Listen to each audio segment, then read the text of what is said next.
Hello friends, classroom में आपका स्वागत है। पहले तो मैं आपसे कुछ बातें कहना चाहूँगी कि ये केवल एक शिक्षा के उद्देश्य से बनाई गई क्लास है, तो आप लोग इससे जैसे जैसे जुड़ते जाइए तो अपना एक सकारात्मक पक्ष मेरे क्लास के प्रति रखिएगा और अपनी ऊर्जा को थोड़ा बढ़ाते जाइएगा। शायद आशा करते हैं कि आप सब ठीक हैं और पूरे मन से पढ़ाई करेंगे। फिर हम क्लास शुरू करते हैं। आज की हमारी क्लास भूगोल की क्लास होगी। हालांकि भूगोल की इस सीरीज़ में ये पहली ही क्लास है और आगे हम अन्य विषयों पे भी चर्चा करेंगे, लेकिन भूगोल की कक्षाएं अभी कुछ दिन तक जारी रहेंगी।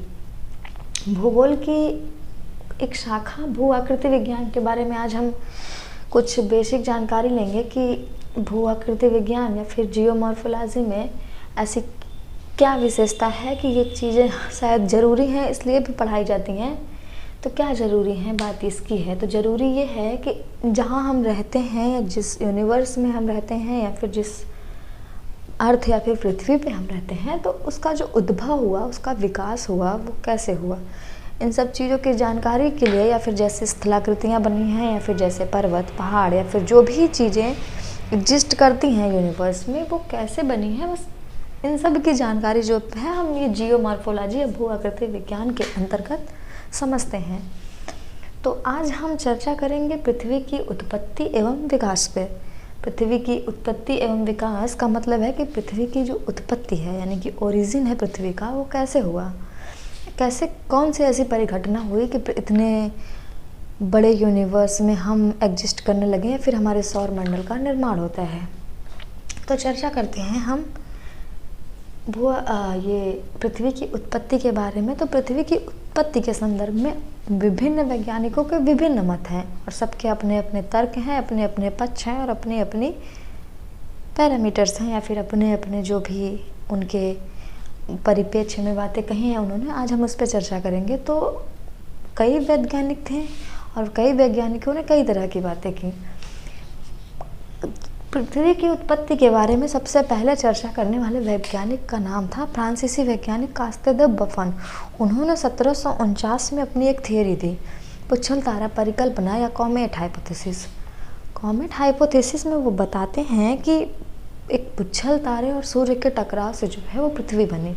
लेकिन वो एक, अभी हम उस पर बात करेंगे। इसके दो विचार हैं या फिर दो मत हैं, दो तरह के वैज्ञानिकों के मत हैं, ये कह सकते हैं। तो पृथ्वी की उत्पत्ति और विकास से संदर्भ में दो तरह की अवधारणाएं, मान्यताएं होती हैं। लेकिन हम बात करेंगे मान्यताएं क्या हैं। मान्यताएं का मतलब क्या है कि अब तो हम तकनीकी विकास के बाद हम किसी भी बात को साइंटिफिकली प्रूव करने के बाद ये बात कहते हैं कि हाँ ये एक सिद्धांत है या कुछ भी है। लेकिन उस टाइम में हाइपोथेसिस थी, जो उस टाइम के वैज्ञानिकों की कल्पना थी, वो केवल कल्पना मात्र है। हाइपोथेसिस में और कॉन्सेप्ट में और थियरी में डिफरेंस होता है। डिफरेंस क्या होता है कि हाइपोथेसिस का मतलब है कि उन्होंने एक विचार प्रस्तुत किया, एक कल्पना प्रस्तुत किया। लेकिन जो सिद्धांत या फिर जो थियरीज होती हैं, थियरी में क्या होता है कि थियरी का मतलब है वो एक साइंटिफिक पैरामीटर पे उतरती है। लेकिन जो भी हाइपोथेसिस या परिकल्पनाएं होती हैं, वो वैज्ञानिकों द्वारा परिकल्पित की गई एक उनकी विचारधारा होती है, जो हालांकि कुछ उनके भी अपने पैरामीटर्स होते हैं, लेकिन वो तब तक थियरी नहीं माने जाते जब तक वो अपने जो कि साइंटिफिकली प्रूफ किए गए पैरामीटर पे खरी ना उतरे। तो हम इन सब पे तो फिलहाल अब आपको समझ में आ जाएगा कि हाइपोथेसिस क्या है और थियरी क्या है। हाइपोथेसिस के अंतर्गत दो बातें आती हैं।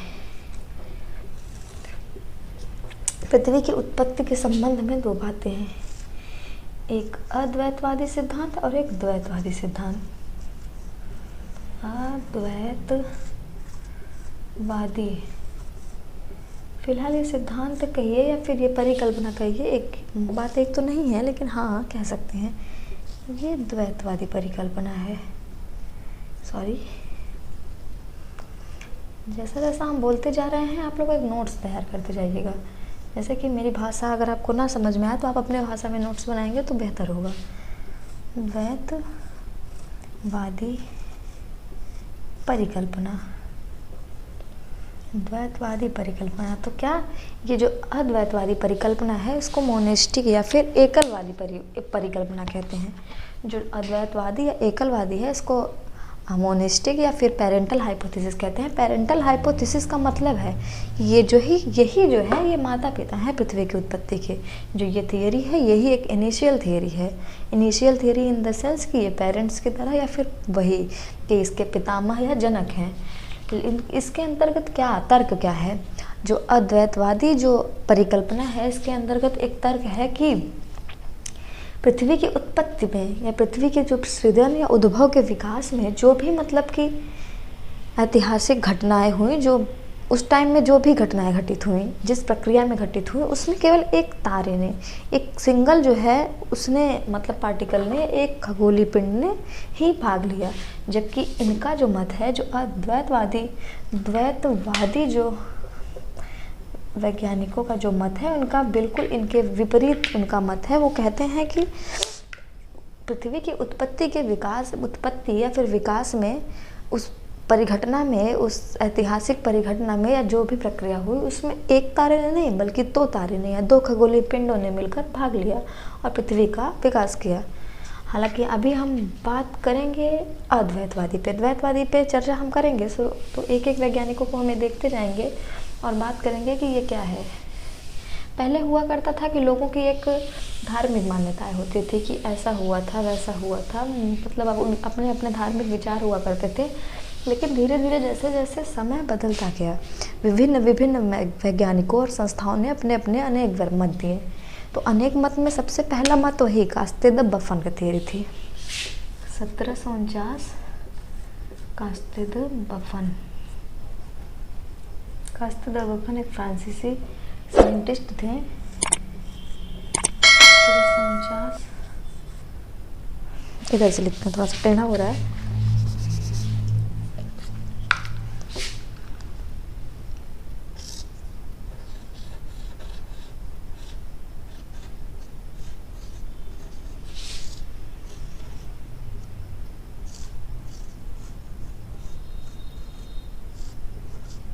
कास्ते द बफन की पुच्छल तारा परिकल्पना। कास्ते द बफन की पुच्छल तारा परिकल्पना।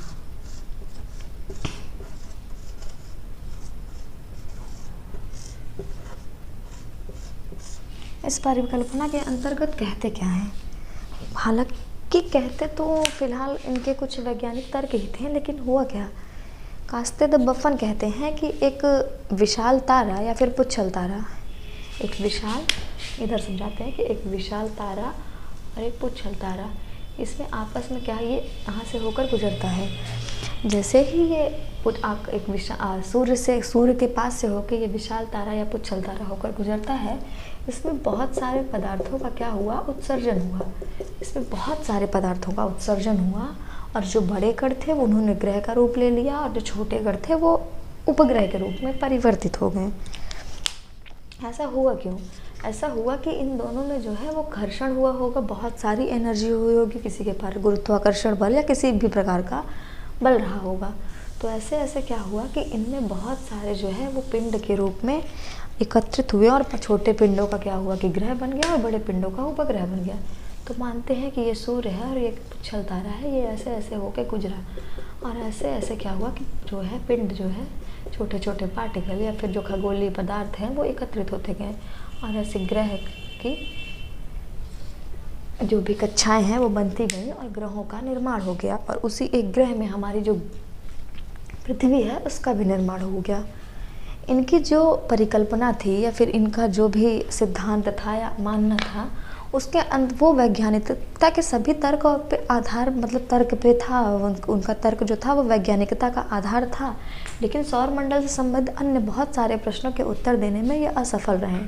तो एक तरीके से इनकी जो थियरी थी या इनका जो सिद्धांत था, ये पृथ्वी की उत्पत्ति की एक इनिशियल थियरी थी और इन्होंने ही एक तरीके से हमें वैज्ञानिकता, इस संबंध में वैज्ञानिक पहल की शुरुआत जो है वो कास्ते द बफन के द्वारा ही होती है। आगे हम बात करते हैं कांट की वायव्य राशि परिकल्पना या फिर gaseous theory of gaseous hypothesis of can't. तो इस पे क्या होता है, एक गैसियस कांट की वायव्य राशि परिकल्पना।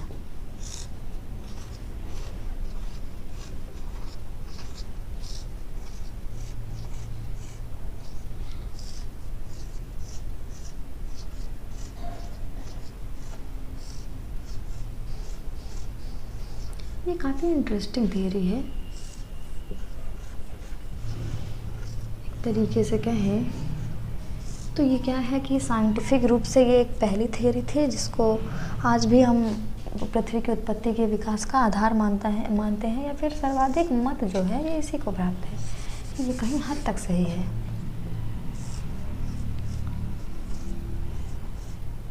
लिख क्यों नहीं पा रहे हैं, सॉरी, बहुत पता नहीं क्यों आज बहुत मिस्टेक हो रहा है। वायव्य राशि परिकल्पना या फिर क्या है, गैसियस थियरी ऑफ कांट।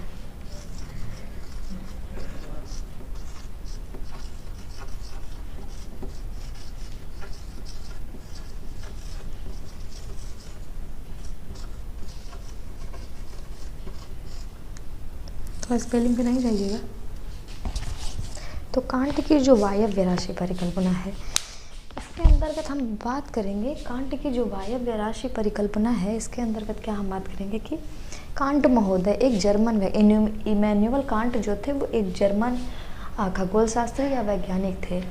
इन्होंने अपने परिकल्पना में बताया, हालांकि ये सभी जो हैं वो अद्वैतवादी परिकल्पना के ही समर्थक थे, तो इन्होंने अपनी परिकल्पना में बताया कि एक पिंड, जिसको मैं यहाँ समझाऊँ, हाँ यहाँ समझाऊँ कि एक पिंड, एक गैसीय पिंड जो गैसीय कणों से या फिर पार्टिकल से बना था। एक जो था, इसको देखिए, ये एक गैसीय पिंड है जो गैस के कणों से कण की अवस्था में ठंडा है, क्या है, गैसीय है, गैसीय पदार्थों से बना हुआ है और कण की अवस्था में है। तो होता क्या है कि इसमें जो है इसको क्या कहते हैं, नेबुला। इसको नेबुला या फिर निहारिका कहते हैं हिंदी में। और नेबुला जो है, ऐसे आप नोट करते जाइएगा अपने हिसाब से। नेबुला जो है वो एक क्लाउड पार्टिकल है गैस का, यानी कि एक क्लाउड पार्टिकल ऑफ गैसेस। तो ये क्लाउड पार्टिकल है गैसेस का। तो नेबुला में होता क्या है, जो ये सारी बातें अगर आप लिख लें तो नोट कर, तो मिटाते रहेंगे हम। तो क्या है कि नेबुला में जो छोटे छोटे गैसीय पार्टिकल्स थे, उनमें शायद मैं दिख नहीं रही थी क्या, मुझे पता नहीं है। नेबुला में इसमें जो छोटे छोटे गैसीय पिंड हैं, इसमें सघनता बढ़ती गई, पिंड नहीं कण, सॉरी। तो इसमें जो छोटे छोटे गैसीय पिंड हैं इसमें सघनता बढ़ती गई, और जैसे जैसे इसमें सघनता बढ़ती गई, इनके क्या हुआ कि इनमें कणों में आपस में मोशन होने लगा। जैसे ही कणों में आपस में मोशन होने लगा, फिर से हम इस नेबुला को थोड़ा साफ से बनाते हैं, अब तो आपको समझ में आ गया। तो जैसे ही इस नेबुला में मोशन होने लगा, ये ऐसे एक रोटेटिंग डिस्क की भांति जो है ये घूर्णन करने लगी। एक रोटेटिंग डिस्क की भांति जो है ये घूर्णन करने लगी। और हुआ क्या कि इस घूर्णन में धीरे धीरे 9 वलय बने। इस ये क्या है कि वृत्ताकार या दीर्घवृत्ताकार जिस भी आकृति में एक कक्षाएं बनी, इसमें 9 वलय बने, और इस 9 वलय में ही एक वलय में पृथ्वी बनी। लेकिन कांट की जो गैसीय परिकल्पना है वो कहते हैं कि जैसे जैसे गति बढ़ती गई, वैसे वैसे क्या हो, जैसे जैसे तापमान बढ़ता गया, वैसे वैसे गति भी बढ़ती गई, और नेबुला के कणों में जो है वो वृद्धि होती गई। लेकिन बात यहाँ नहीं आती है, क्योंकि जो कांट की वायव्य राशि परिकल्पना थी, या कांट की जो भी थियरी थी, कांट की जो परिकल्पना थी वो क्या थी कि वो न्यूटन के गुरुत्वाकर्षण नियमों पे आधारित थी। लेकिन ये न्यूटन के गुरुत्वाकर्षण के नियमों के गलत नियमों का जो है इन्होंने सहारा लिया, या फिर उन नियमों का अनुप्रयोग जो है वो गलत तरीके से किया।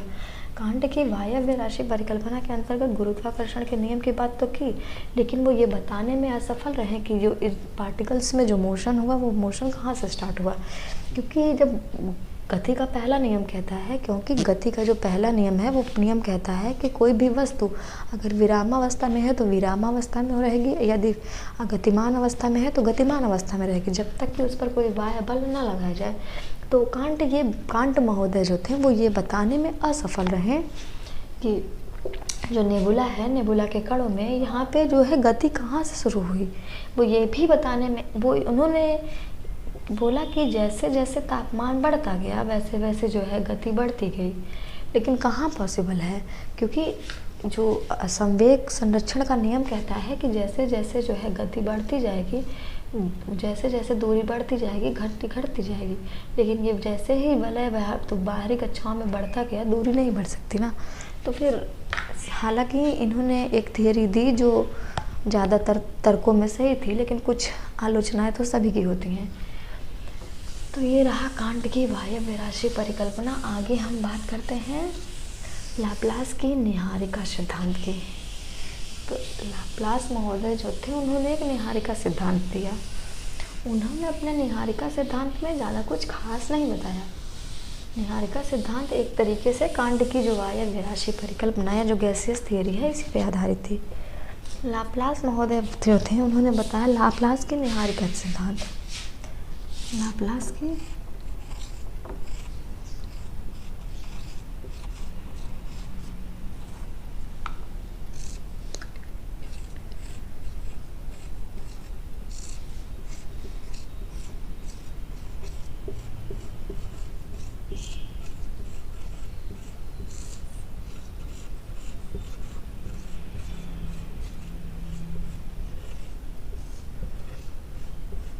नेबुलर हाइपोथेसिस और लाप्लास के जो निहारिका सिद्धांत के तहत क्या था कि कांट महोदय ने जो कुछ भी अपनी परिकल्पना या फिर सिद्धांत में बताया, उस परिकल्पना को लाप्लास महोदय ने थोड़ा परिवर्तन या फिर संशोधन करते हुए कहा कि जो नेबुला थी वो ठंडी नहीं बल्कि गर्म थी। उन्होंने बोला ये गर्म अवस्था में थी, और क्या ये गैसीय ही थी, गैसीय कणों से बनी हुई थी। और ये जो नेबुला है वो क्या होता है, नेबुला जो है वो एक क्लाउड पार्टिकल है, गैसों का एक गैसियस क्लाउड है, ठीक, कणों का। तो उन्होंने बताया ये क्या है, गैसीय अवस्था में है, गर्म है, और क्या है ये कणकीय, ठोस कणकीय भी है, ठोस है और कणकीय है।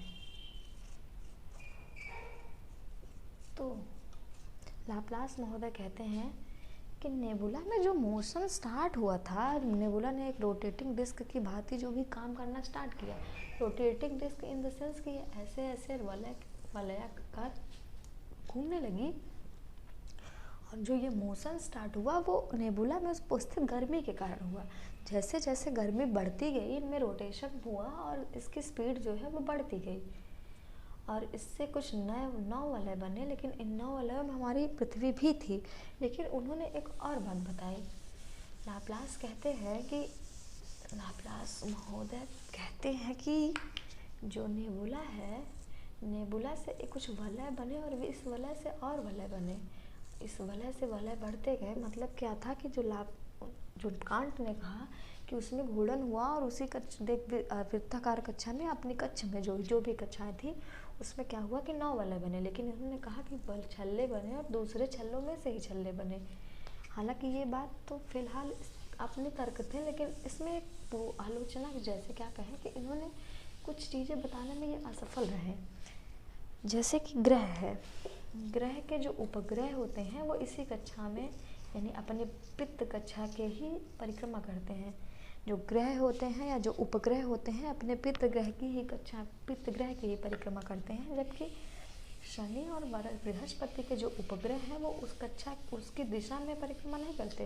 अर्थात कहने का सेंस ये है कि अगर कोई ग्रह है तो उसके जो उपग्रह हैं अगर ये इस दिशा में परिक्रमा कर रहा है तो उसके ग्रह जो हैं वो भी इस दिशा में परिक्रमा करेंगे, उसके उपग्रह जो हैं, यानी कि जो उपग्रह हैं उनके जो पितृग्रह की दिशा में परिक्रमा करेंगे। लेकिन जो शनि और बृहस्पति हैं उनके जो उपग्रह हैं वो अपने उनके उपग्रह हैं वो उन दोनों की दिशा की परिक्रमा की दिशा में गति नहीं करते, उनकी परिक्रमा जो है विपरीत दिशा में होती है। तो ये बताने में ये भी असफल रहे। हालांकि इन लोगों की जो भी परिकल्पनाएं थी वो एक तरीके से एक हमें वैज्ञानिक तर्क भी प्रदान करती हैं और हमें वैज्ञानिकता की ओर ले जाती हैं, हमें एक आधार देती हैं कि पृथ्वी के उत्पत्ति के संदर्भ में हम आगे अपनी खोज को जारी रखें। हालांकि वो जो डार्क मैटर या फिर डार्क एनर्जी है, इन सब चीज़ों पे हम चर्चा भी कल करेंगे। उसके अलावा जो द्वैतवादी परिकल्पना है उस पर भी हम कल चर्चा करेंगे। और हम कल चर्चा करेंगे, हो सके अगर अगर टाइम मिल गया तो फिर हम चर्चा कल करेंगे बिग बैंग थ्योरी की। और अब हम अपनी कक्षाएं यहाँ प्रारंभ तो कर ही दिए हैं, इस सीरीज़ को हम आगे तक ले जाएंगे। और बस आप हमारी एक मदद करिएगा कि अगर हो सके तो सब्सक्राइब कर लीजिएगा, और थोड़ा सा अगर लाइक करेंगे तो हमारी सहायता ये हो जाएगी कि बाकी सारे लोगों पे या फिर हमारी जो क्लासेज हैं वो थोड़ा फैल सकेगा। और फिर हमारे क्लासरूम में तो आपका स्वागत है ही। धन्यवाद।